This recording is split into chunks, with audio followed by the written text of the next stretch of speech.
그 미국 선교사님 중에 그 감부열 선교사님이라고 들어보셨는지 모르겠습니다.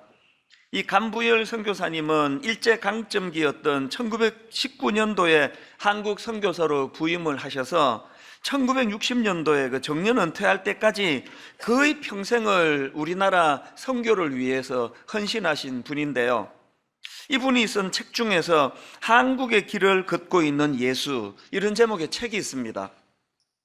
그 책에 보면은 이제 일제 강점기를 또 거치고 해방을 거치고 전쟁을 거치고 이런 과정 속에서 너무나 가난하고 너무나 혼란스러웠던 희망이 없던 한반도 땅에 예수 그리스도께서 어떤 은혜를 베풀어 주셨는가, 그리고 또 그 은혜에 대하여 감격하며 얼마나 많은 그리스도인들이 하나님 앞에 그 은혜를 보답하려고 그렇게 몸부림치며 애를 썼는가, 이런 것들이 이제 생생하게 기록이 되어 있습니다. 그 중에 한 대목을 제가 읽어드리겠는데요, 내용을 들어보십시오. 오늘 예수님은 이 가련한 땅에 사는 100만 명의 가슴 속에 살아계신다. 이 땅은 하나님을 모르는 인간의 탐욕과 전쟁, 그 파괴력과 불행과 고통의 면에서 역사상 유례를 찾기 힘든 전쟁의 참화로 갈갈이 찢기고 황폐해진 곳이다. 바로 이곳에 고통으로 신음하는 사람들에게 예수께서 찾아오셨다. 예수님은 위로를 베푸시고 무거운 짐진 자에게 힘을 주시며 어둡고 누추한 초막 안으로 또 다른 빛을 비추시고 세상이 빼앗을 수 없는 기쁨을 주시고 모든 지각에 뛰어난 평강을 불어넣으셔서 어두운 밤에 찬양케 하기 위해 찾아오셨다. 그 비참한 그 시련 속에 있던 한반도를 위하여 우리 예수 그리스도께서 어떤 은혜를 주셨는가를 이렇게 피력을 하고 있고요. 또 그런가 하면은 그 은혜에 감격해서 이 은혜에 보답하기 위하여 인생을 던지며 헌신했던 수많은 헌신된 그리스도인들의 모습들이 그 책에 열거가 되고 있습니다. 내용 중에 이런 부분도 있습니다. 교회는 현재 암담한 한국의 현실에서 유일하게 밝은 곳이다. 교회의 특징은 뜨거운 기도, 말씀을 사랑하는 것, 구원의 이야기를 들려주는 열정, 그들의 힘을 넘어 베푸는 것, 주님의 이름을 위해 받는 박해, 순교자의 면류관이다. 저는 이 대목이 참 부러웠습니다. 교회는 현재 암담한 한국의 현실에서 유일하게 밝은 곳이다. 미국 선교사님이 한반도를 보면서 그렇게 쓰신 것 아닙니까? 오늘 여러분이 한국에 너무나 정치적으로 혼란하고 너무나 세대 간의 갈등이 깊어지고 이거 뭐 어떻게 해야 될지 모르는 이런 혼미한 시대에 여전히 한국 교회가 이런 평가를 받을 수 있으면 얼마나 좋겠습니까? 교회는 현재 암담한 한국의 현실에서 유일하게 밝은 곳이다. 이런 평가를 받아내기 위해서 어떻게 해야 됩니까? 우리 윗대 어른들이 이 책에서 보여주는 모범 그대로 하면 될 것 같아요. 어떻게 하니까 이런 암담한 한반도 현실에서 교회가 유일하게 밝은 곳이라는 평가를 받게 되던가요? 다시 들어보세요. 교회의 특징은 뜨거운 기도, 말씀을 사랑하는 것, 구원의 이야기를 들려주는 열정, 그들의 힘을 넘어 베푸는 것, 힘에 겹도록 그 연약한 가난한 이웃을 섬겼다는 그 이야기 아닙니까? 그리고 그 맨 마지막에 주님의 이름을 위해 받는 박해, 순교자의 면류관이다. 이걸 회복하면은 한국 교회가 여전히 어두운 이 한반도에 빛이 될 수 있다는 거 아닙니까? 이런 소망을 가지고 이런 말씀들을 제가 쭉 읽어보다가 보니까요, 교회가 이 두 선순환이 회복되기를 바랍니다. 선행하는 하나님의 은혜예요. 그리스도는 헐벗고 굶주리고 아픔이 많던 그 시대에 그 사회에 희망이 되어주시고, 그 선행하시는 하나님 은혜를 감격으로 받고 은혜가 충만해져서 우리도 주신 그 은혜에 보답하기 위하여 이런 여러 가지 귀한 일들을 행하고 박해를 피하지 않고, 이런 삶이, 이 선순환이 교회 안에 그리고 우리들 삶 가운데 일어나게 되기를 바랍니다. 제가 이 책 내용을 소개해드리는 이유는 오늘 다룰 그 주제가 바로 이런 부분이기 때문입니다. 이제 예수님께서 가르쳐주셨던 8가지 복 중에서 맨 마지막 8번째 복인데요, 이 10절에 나오고 있습니다. 내용이 마태복음 5장 10절. 의를 위하여 박해를 받은 자는 복이 있나니 천국이 그들의 것임이라. 사실 지난 2000년 기독교 역사를 보면은 일제강점기 때뿐 아닙니다. 초대교회를 위시해가지고 복음이 들어가는 곳마다 이런 박해가 있고 핍박이 있고 고난이 있고 이런 역사를 우리 다 알고 있지 않습니까? 그래서 우리는 이 마태복음 5장 10절 의를 위하여 박해를 받는 자는 복이 있나니 이 말씀을 가지고 두 가지 문제 제기를 할 수가 있는데요. 첫 번째 문제 제기가 뭡니까? 아니 왜 복음이 들어가는 곳마다 핍박과 박해가 찾아오느냐는 거예요. 왜 기독교는 이런 핍박을 왜 피할 수 없느냐는 거예요. 이게 첫 번째 문제 제기고요. 그런가 하면 두 번째 문제 제기가 뭡니까? 오늘 본문 10절 11절을 보십시오. 나로 말미암아 너희를 욕하고 박해하고 거짓으로 너희를 거슬러 모든 악한 말을 할 때에는 너희에게 복이 있나니 기뻐하고 즐거워하라. 두 번째 문제 제기가 뭡니까? 아니 지금 예수 믿고 형통한 삶을 누리고 있던 고난도 떠나가야 되는데 예수 믿으면 그곳에 박해가 찾아오고 핍박이 오는 이것도 이상한데 이걸 어떻게 기쁘게 받으라는 거예요? 이걸 어떻게 즐겁게 받을 수 있느냐는 겁니다. 오늘 이 설교를 이 두 가지 문제 제기를 풀어가는 형식으로 설교를 진행하고 싶은데요. 자, 그 첫 번째 문제 제기가 뭐였죠? 아니 왜 복음이 들어가는 곳마다 핍박을 받아야 되고 고난을 당해야 됩니까? 왜 그래야만 합니까? 이 질문에 대한 문제 제기에 대한 답을 저는 이동훈 목사님이 쓰신 이렇게 복이 되어라 그 책의 한 대목만 인용해 드리면 뭐 금방 이해가 될 것 같아서 제가 이 부분을 인용해 드리기 원하는데 한번 들어보세요.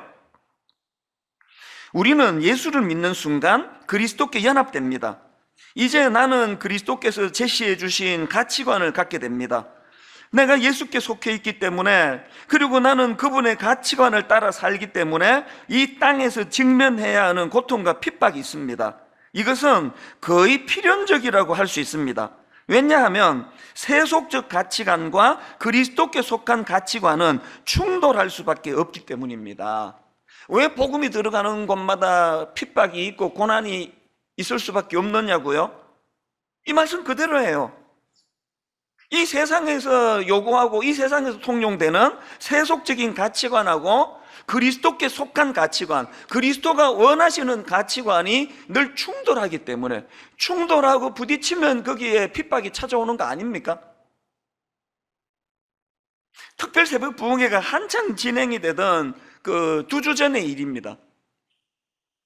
미국에서 목회하시는 캘리포니아에서 목회하시는 친구 목사님이 연락이 온 거예요. 한국에 나왔는데 목사님 잠깐 만나면 좋겠습니다. 원래는 제가 특세 기간에는 거의 사람 만나지 않고 거의 이제 매일매일 이제 설교 그날 이제 설교를 해야 되는 날품팔이 같은 한 주간을 보내기 때문에 뭐 사람 만나지도 않고 스케줄도 안 잡고 그러는데 이상하게 그날은 이 목사님을 만나고 싶은 겁니다. 이게 하나님의 섭리예요.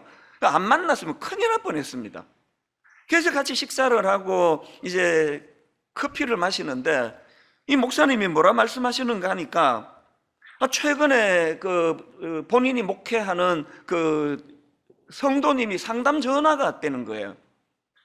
그게 뭐냐 하니까 그 성도님의 딸인지 아들인지는 잘 모르겠습니다. 자녀가 이제 미국의 캘리포니아에서 지금 고등학교를 다니고 있는데 미국의 교육은 우리나라처럼 막 주입식 교육이 아니고 토론을 많이 하지 않습니까?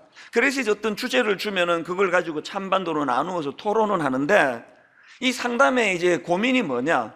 이 토론 내용이 이런 거랍니다. 보통 이제 병원에 가서 아기를 낳으면 병원에서 이제 그 아이의 신체를 보고 아들입니다, 축하드립니다, 딸입니다, 축하드립니다 이렇게 이제 병원이 그것을 이제 차트에 기록을 하는 거 아닙니까? 이게 잘못됐다는 거예요. 그걸 병원이 결정하느냐는 거예요. 그래서 아기를 낳으면 병원이 그 신체 보고 결정하면 안 되고 만 18세까지 기다렸다가 이게 이제 성인이 될 때까지를 말하는 것 같아요. 만 18세까지 기다렸다가 본인이 결정해야 된다는 거예요. 그래서 내가 남자 몸으로 태어났지만 이제 18세가 돼가지고 나 여자예요. 그러면 그렇게 인정해야 된다는 거예요. 이걸 가지고 이제 찬반 토론이 이제 벌어졌다는 겁니다. 이게요, 웃기는 토론 아닙니까? 그 옛날 어른들 같으면 이런 것들은 맞아야 돼. 꿀밤 맞을 이야기예요. 이게 무슨 토론에 이게 무슨 이게 토론거리가 되는 거냐고. 이 말도 안 되는 거죠. 그런데 제가 충격을 받은 게 뭐냐 하면은요, 이 황당한 토론에요, 그 고등학교 그 클래스 아이들이 18명인데요 이 전화를 주시는 이 성도님의 자녀 한 명만 반대하고요, 나머지 17명이 그 말이 맞다는 거예요.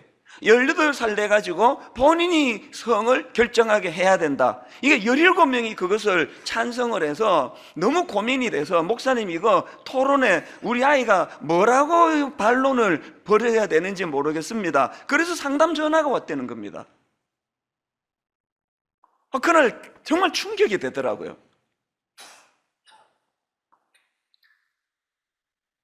그 목사님하고 대화를 나누다가 받은 충격이 하나 더 있는데요, 이미 그 지역 학교는요, 우리가 그 학교에 가면은 이제 가족 단위 그 서류가 있지 않습니까?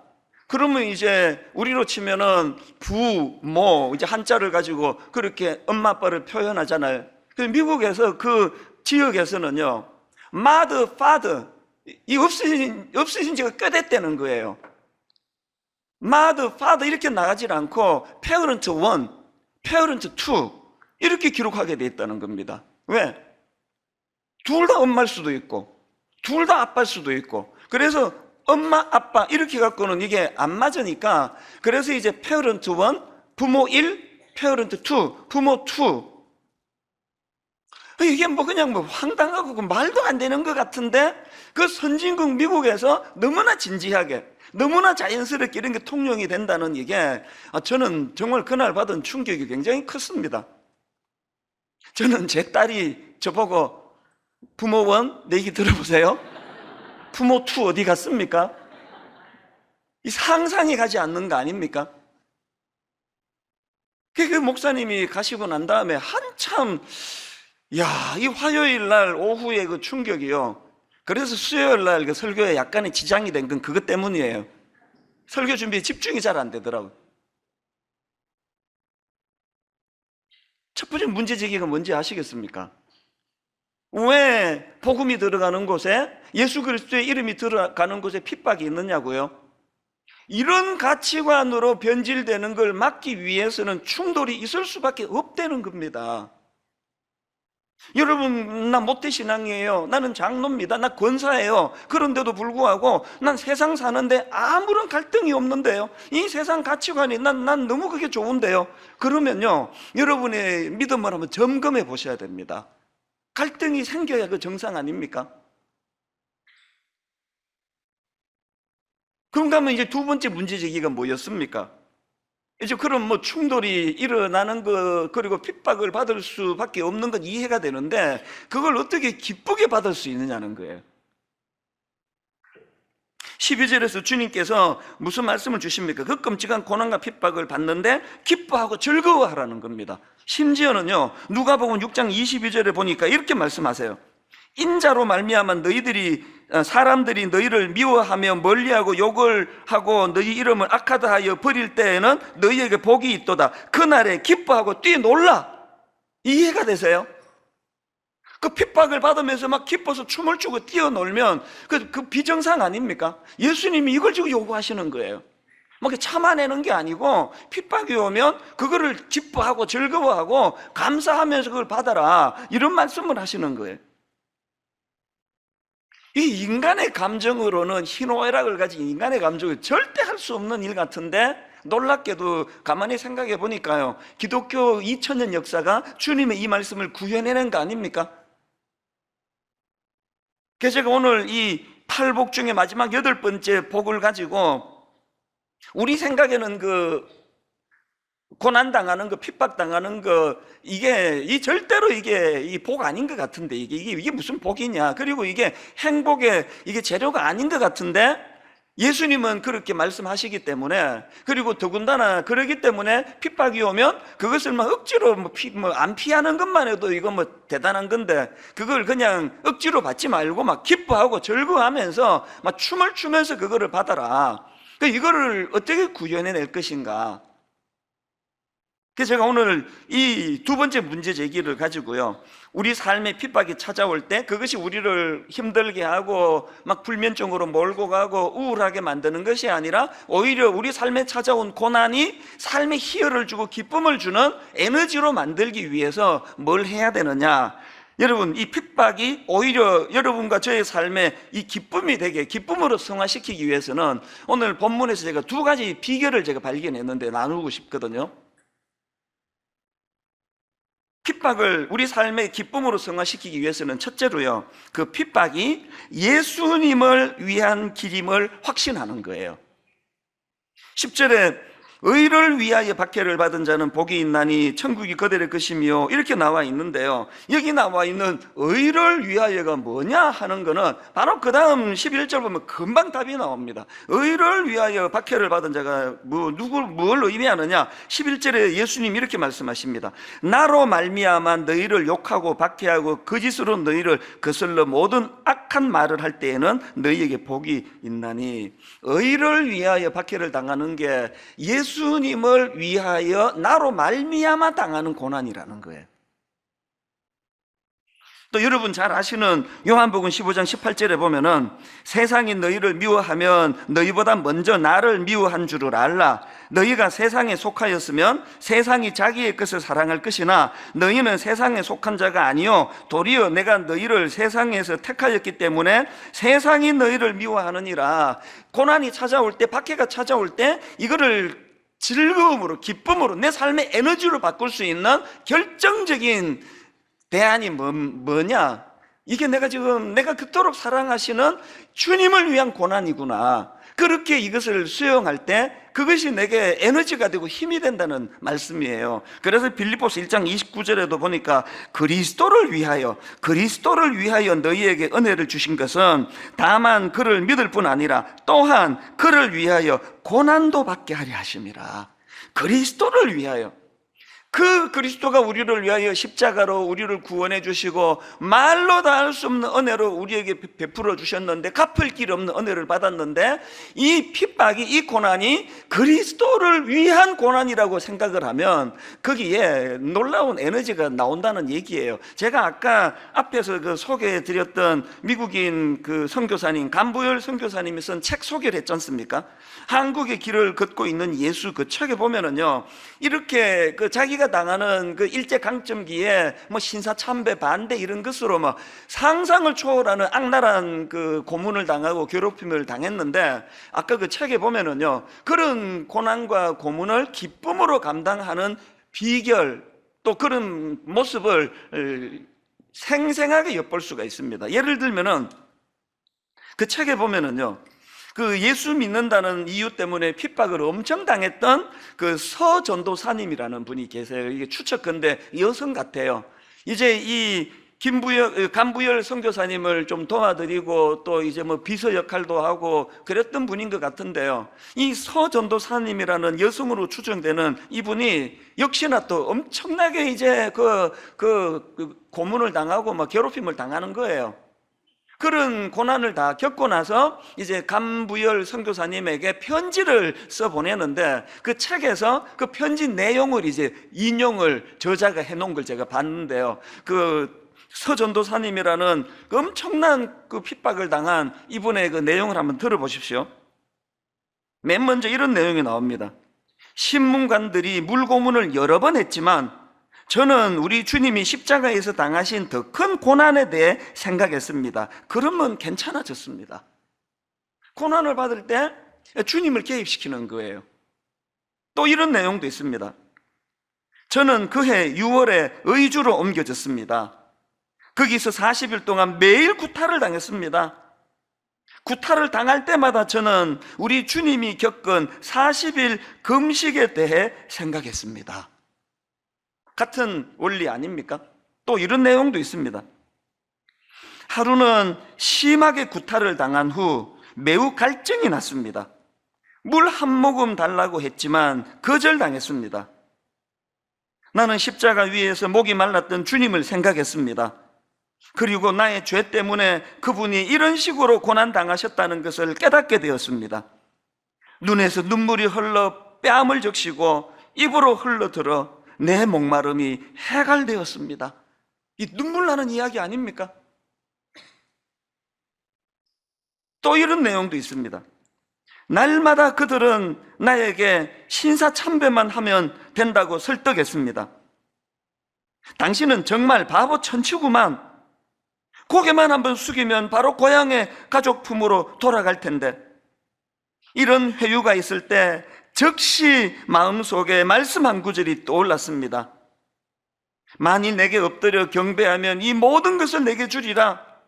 이 유혹 앞에 주님이 하신 멋진 대답이 생각났습니다. 주 너의 하나님께 경배하고 다만 그를 섬기라. 이후로는 그들이 나를 설득할 가능성이 없어졌습니다. 지금 여러분, 이 서전도사님이라는 이 여성분으로 추정되는 이분이 그 가냘픈 몸으로 어마어마한 핍박을, 박해를 당하면서 그걸 기어이 이겨낼 수 있었던 원동력이 어디서 나오는 겁니까? 이게 그리스도를 위한 고난이기 때문에, 이 고난 속에 그리스도가 늘 개입하는 걸 경험하기 때문에 기쁨으로, 억지로 막 겨우겨우 끌려가는 게 아니지 않습니까? 이제는 그 일본 순사들이 이제는 더 이상 나를 설득할 가능성이 없어졌습니다. 이런 확신을 가지고 걸어갈 수 있게 되는 건 너무나 감동적인 이 서전도사님이라는 분의 이야기를 통해서 오늘 우리가 이렇게 나약해져 있는 오늘 현실을 탈피하려면 여러분, 주님 더 사랑하셔야 돼요. 날 위하여 십자가 지신 분, 날 구원해 주시기 위하여 엄청난 대가를 지불하신 그 주님을 뜨겁게 사랑해야 돼요. 그리고 그 주님이 날 이렇게 구원해 주시는 은혜의 사랑을 내가 빚을 지고 있는데 오늘 이 시대에 내가 끌려다니지 않겠노라고, 그래서 그 과정에서 손해를 보고 그 과정에서 내가 핍박을 당한다 할 때에 주를 위한 것이기 때문에 내가 이것을 기쁘게 감당하리라, 이렇게 우리의 믿음이 성숙해져 갈 때에 이런 고난을 즐거움으로, 기쁨으로 그렇게 감당하라는 주님의 말씀이 우리 삶에도 구현될 줄로 저는 믿습니다. 그런가 하면 두 번째로 여러분, 이 핍박을 참 기쁨으로 잘 감당할 수 있도록 하기 위해서는요, 두 번째로 뭘 해야 되느냐, 이 핍박을 사명으로 승화시켜야 된다는 겁니다. 앞에서 제가 그 예수 믿는 우리 모두가 다 이 고난을 피할 수 없는 이유는, 그것은 예수님이 우리에게 주신 가치관이 이 세상의 가치관과 충돌이 되기 때문에 그렇다. 그래서 주님의 가치관을 지키려면 고난을 피할 수가 없다, 그런 논리로 제가 말씀을 드렸는데요. 바로 이틀 전, 그러니까 그 지난 금요일 어느 여전도사님이 저에게 이 포스터 하나를 이제 그 첨부 파일로 해가지고 보내준 겁니다. 보니까 우리나라의 모 단체가 주관하는 청소년 행사 포스터였는데요, 그 포스터의 제목이 이렇습니다. 나는 섹스하는 청소년입니다. 이게 그 미국에서 나온 거가 아니고요, 지금 우리나라에서 청소년 행사를 알리기 위한 우리나라에 어딘가 걸려있는 포스터예요. 나는 섹스하는 청소년입니다. 그리고 바로 그 위에 부제가 이렇더라고요. 자신의 욕망과 감각을 인식할 수 있는 대안적 성교육. 나는 섹스하는 청소년입니다는 타이틀의 성교육이 아이들에게 뭘 말하고자 하는지 뭐 딱 보면 나오는 거 아닙니까? 본능대로 즐기라는 그 얘기를 하고 싶은 거 아닙니까? 자기 욕망과 감각을 인식할 수 있는 대안적 성교육. 나는 섹스하는 청소년입니다. 이건 미국에서 나오는 행사 포스터 아닙니다. 우리나라에서 있는 걸 보내준 거예요. 저는 우리 아이들 집에 있는 그 자녀들한테 가끔씩 그런 이야기를 해요. 강아지를 키우는데 우리가 적어도 이 강아지랑은 다른 존재 아니냐? 저 강아지는 본능밖에 없는 존재예요. 그래서 저 강아지는요, 배고프면은 배가 채워질 때까지 못 견뎌 하고요, 또 한 번씩 이제 그 강아지에게 발정이 일어나면은 막 그냥 막 체면이 뭐가 없습니다. 막 온몸으로 그걸 다 막 드러내거든요.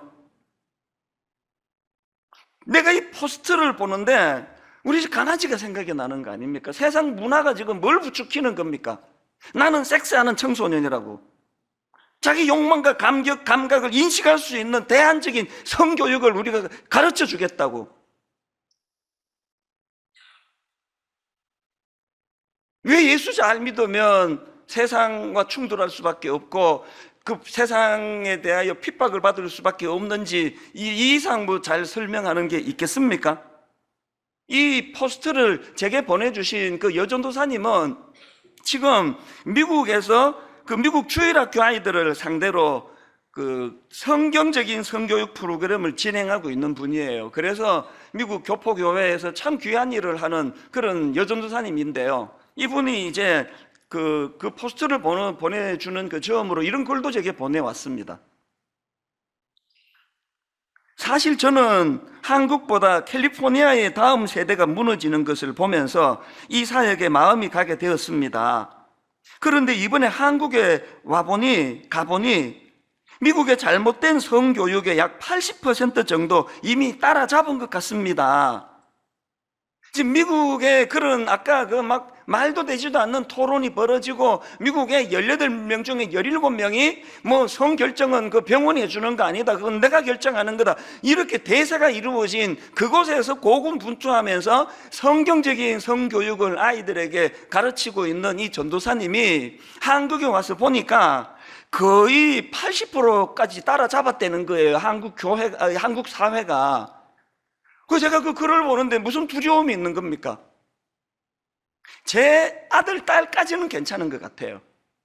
이제 이 아이들의 아들, 딸은 어떻게 되는 겁니까? 거의 80%까지 지금 이 가치관이 지금 따라잡았다고 그러는데,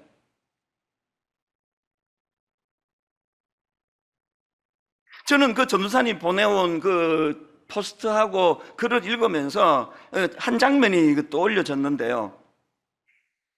지난 특세 마지막 날에 이 자리에서 펼쳐졌던 우리 교회 중고등부 애들 막 그 새벽에 거의 잠도 다 설치면서 쏟아져 나오던 이 자리를 꽉 채워가지고 특송을 하는데요. 저는 그 대기실에서 그 아이들의 옆모습만 보는데 그렇게 울컥울컥 하는 거예요. 왜?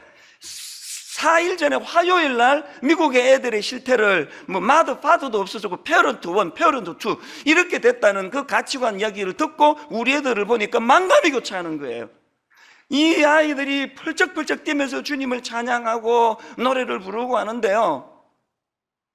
그래서 제가 오늘 새벽에 한 1시 넘어가지고 너무 그 장면이 마음에 와닿아서 다시 검색을 해서 그걸 이 아이들의 노래를 제가 다시 들어봤습니다.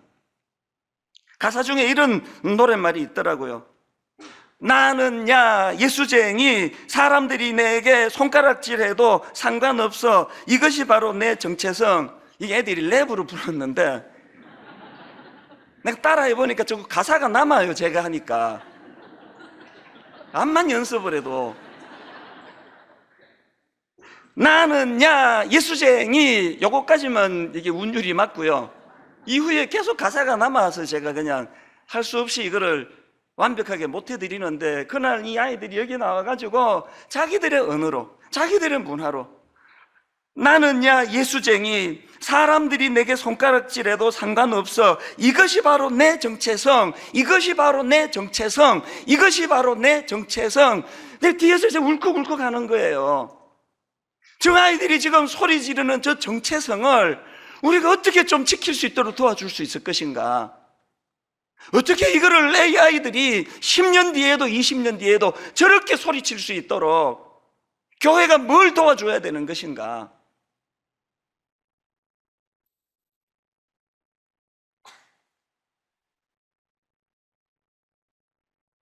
쟤들이 mother, father, 엄마, 아빠 이런 말을 하는 그 아름다운 용어 빼버리고 parent 1, parent 2 이렇게 써야 되는 상상을 초월하는 가치관 속에 흘러 들어가 그들의 가치관이 너무나 혼미한. 그래서 여러분, 그래서 미국 사회가 막 지금 막 나중에는 어떻게 죽음 이후에는 어떻게 되더라도 막 그들이 지금 우리가 보기에 너무너무 부럽게 잘 살고 있습니까?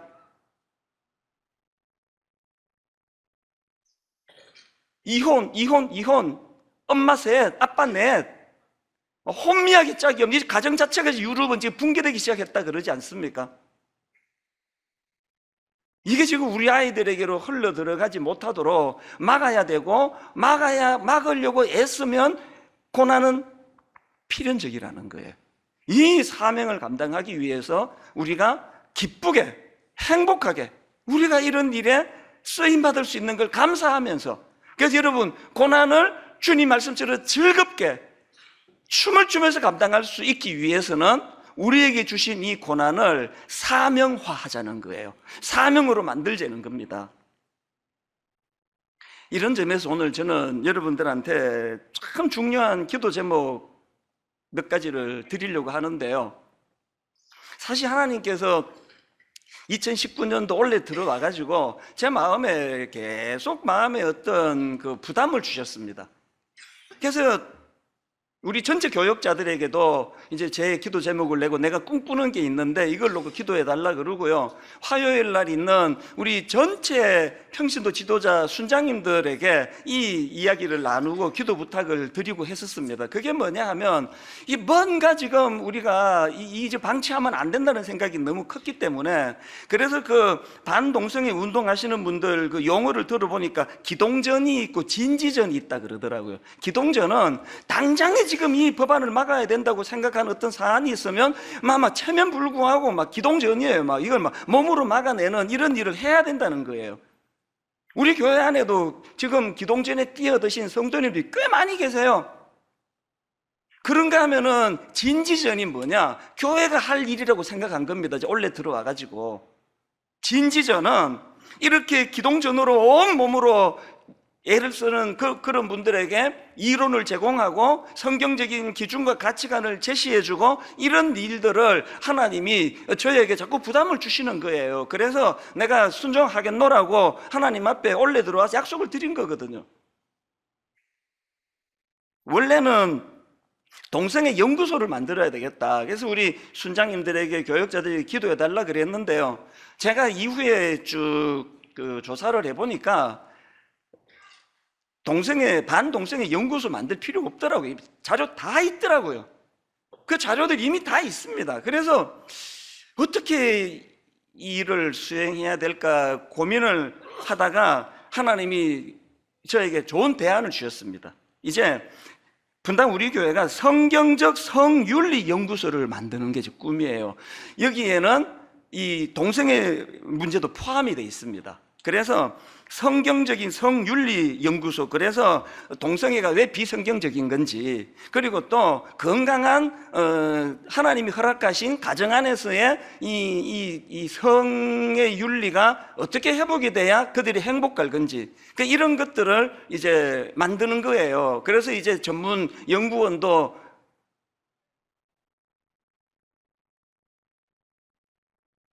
뽑고 재정도 투입하고, 그래서 이제 뭐 대부분의 그 부모님들이요, 사춘기애가 그 동성애가 왜 나빠요? 그러면 논리적으로 설명을 잘 못 해드리면 전문가가 아니라서, 그러면 그 분당 우리 홈페이지 가보면 있다, 그 들어가 봐라, 이렇게 할 수 있는 연구소를 만들고 싶은 거예요.